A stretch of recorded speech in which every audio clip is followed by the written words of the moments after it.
Zendaya's story looks effortless from the outside. One name, one face, one mononym that can sit on a poster with no last name and still sell the moment. She's the performer who danced her way into Disney Channel fame, then walked into the world's biggest franchises, then turned a brutally raw TV role into historic awards, while the internet tracked every outfit, every interview, every pause. But the real hook isn't that she got famous. It's that she kept redefining what she could be without losing the one thing audiences trust. You can feel the work. She didn't escape Disney so much as outgrow it on purpose. She didn't step into blockbuster worlds and become background. She became a presence. And when she chose darker material, she didn't choose a safe transition. She chose the kind of part that can swallow an actor whole. To understand her, follow the pattern. Training first, spotlight second. Before the premieres and couture, there was Oakland. Dance studios, stage rehearsals, and a kid learning performance as discipline. Britannica notes she practiced hula, danced with a hip-hop troupe, and trained through theatre programs and an art school where she performed on stage long before she became a household name. And here's the twist that makes her biography addictive. Zendaya isn't just navigating fame. She's navigating expectation. Disney fans expect safe. Prestige TV expects pain. Fashion expects icon. Franchises expect global. Somehow she hits all four targets and still keeps the center of gravity on craft. Britannica even points out she's become a fashion force and a face of luxury brands like Louis Vuitton and Bulgari. So this isn't a simple before versus now montage. It's a blueprint, how a performer builds range early, earns trust publicly, and then uses that trust to take bigger creative risks until the risk becomes the brand. Zendaya Mari Stoermer Coleman was born on September 1st, 1996 in Oakland.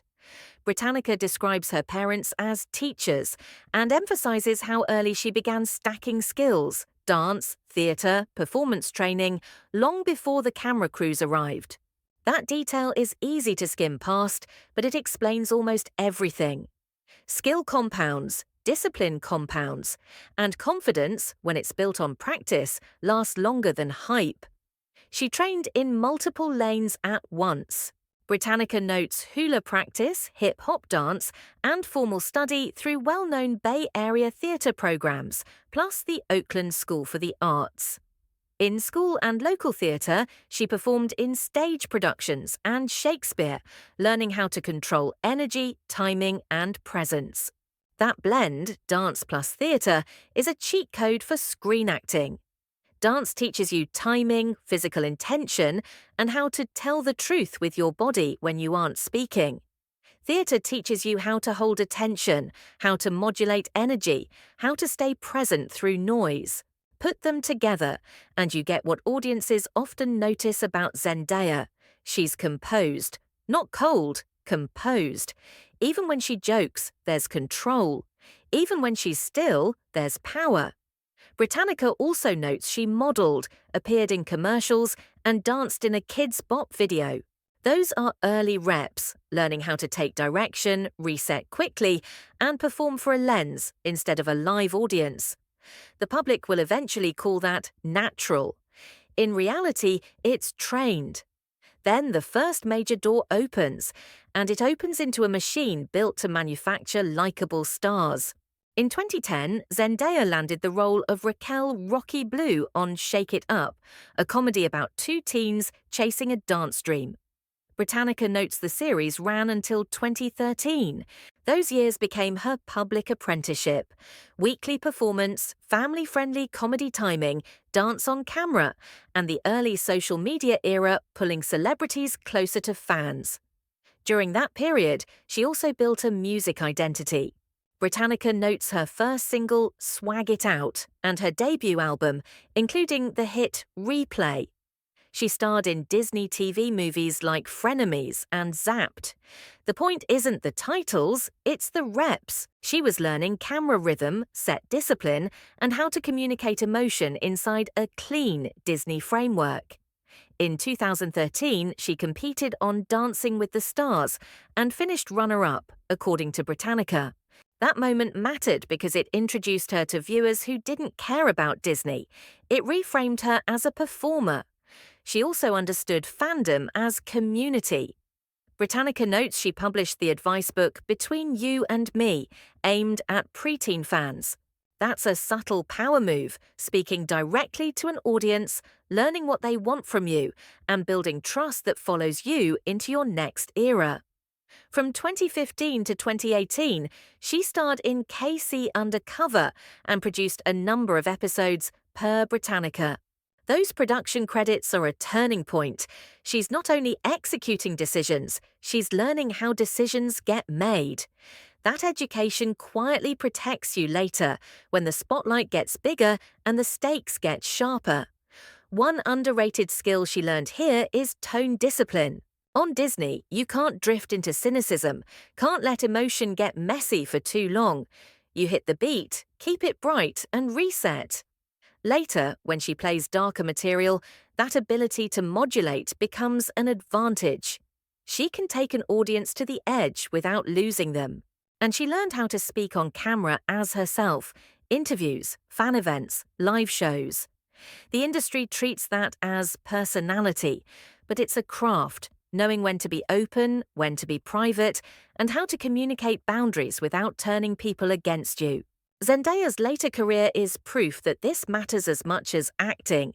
Then comes the pivot, the move that separates a Disney graduate from a Disney memory. Zendaya's first non-Disney TV role arrives with a guest appearance on Blackish, as Britannica notes. It's a small step, but strategically perfect. Respected show, different tone, new audience. Then 2017 becomes the hinge year. Britannica notes she played Michelle M.J. Jones in Spider-Man, Homecoming, part of the Marvel Universe, opposite Tom Holland. She returned in Spider-Man, Far From Home, and Spider-Man, No Way Home. Across those films, her presence grows with the franchise, and her character's dry, grounded vibe helps her stand out without forcing it. The same year, she appears in The Greatest Showman as a trapeze artist. Britannica notes she trained to perform many stunts and performed Rewrite the Stars with Zac Efron. That matters because it proves she can sell spectacle while staying human.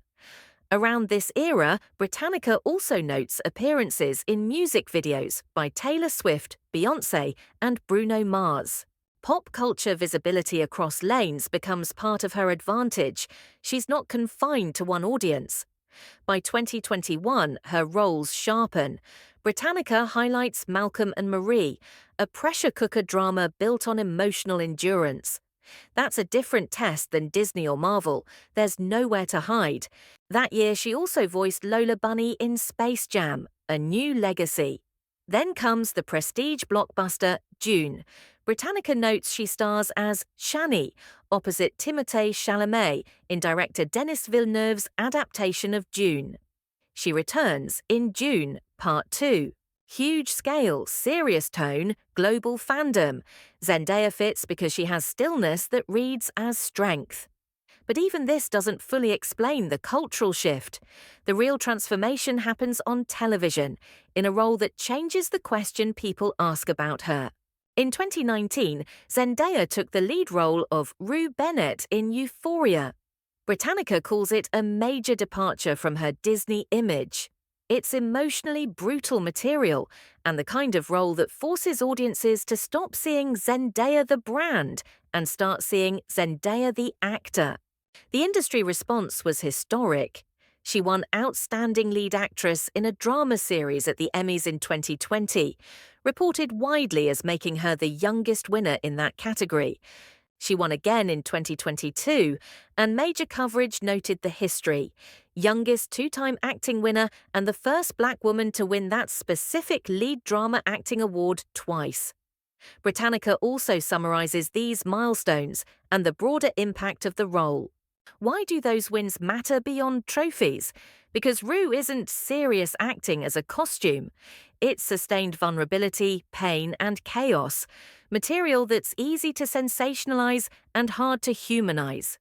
That's why the performance lands. It never feels like she's chasing credibility. It feels like she's protecting the character from becoming a headline. Britannica also notes she won a Golden Globe in 2023 for Best Actress in a TV drama for the role. That kind of recognition turns a career pivot into a career identity. She isn't transitioning anymore, she's established. Meanwhile, the fashion narrative keeps scaling. Britannica details her headline-making red carpet choices and later recognition such as the CFDA Fashion Icon Award 2021. In modern celebrity culture, fashion isn't decoration, it's language. Zendaya uses it like punctuation, bold, deliberate, precise. And because fans always ask, what's next, the show itself stays part of the conversation. Industry reporting and major outlets have described the next season as entering production in early 2025, with timing pointing toward a 2026 return. Whether viewers watch for story or for Zendaya's performance, the anticipation shows how complete the transformation became. She's the center of gravity. At this point, the question isn't, can Zendaya do serious work? The question is, how big can her range get before the industry runs out of boxes to put her in? Zendaya enters the 2020s with 3 pillars: awards credibility, Euphoria, franchise scale, Spider-Man, and prestige blockbusters, Dune. Britannica notes she followed her Chani arc with a starring role as Tashi in Challengers. It's a different kind of leading role, less mythic than sci-fi, more psychological than franchise. Another proof she's choosing variety on purpose. Then the future arrives fast. Recent reporting points to a 2026 run that looks like an industry vote of confidence. Projects that mix romance, epic mythology, and sci-fi continuation. One widely shared profile notes she and Robert Pattinson are connected across 3 2026 films: the drama The Odyssey and Dune, Part 3, with Zendaya returning as Chani in the Dune continuation. Official film promo for The Odyssey also lists a July 17, 2026 theatrical release. And there's another major date locked in: Spider-Man Brand New Day. It has an official release date of July 31st, 2026, listed on Marvel's own movie page. If she's in a Nolan epic and an MCU Spider-Man film in the same summer, that's rare overlap. Prestige audiences and blockbuster audiences watching the same performer in totally different modes. Beyond film, the TV conversation remains loud. If Euphoria's next season lands in 2026, as reported by major industry coverage, that means Zendaya could be balancing huge film schedules with a role that demands emotional endurance. Work that only makes sense if the performer has strong boundaries and a reliable process. Even the red carpet becomes part of the story. A premiere photo can trend like a movie clip because her image has become shorthand for event. But the deeper point is that her fame doesn't rely on chaos. She hasn't needed a scandal to stay visible. Her headline power is built on momentum, work stacked on work, risk stacked on risk, with each win buying her permission to attempt something harder next. So the before versus now isn't just a glow-up, it's control. Zendaya went from being cast to being chosen to choosing. She built craft before myth, discipline before hype, and leverage before reinvention. And that's why her biography reads like a modern career manual. Diversify your skills, protect your image, earn your credibility, and when you finally have power, use it to take the roles that scare you. Because in Hollywood, there's a difference between being famous and being inevitable. Zendaya's story is the journey from the first to the second.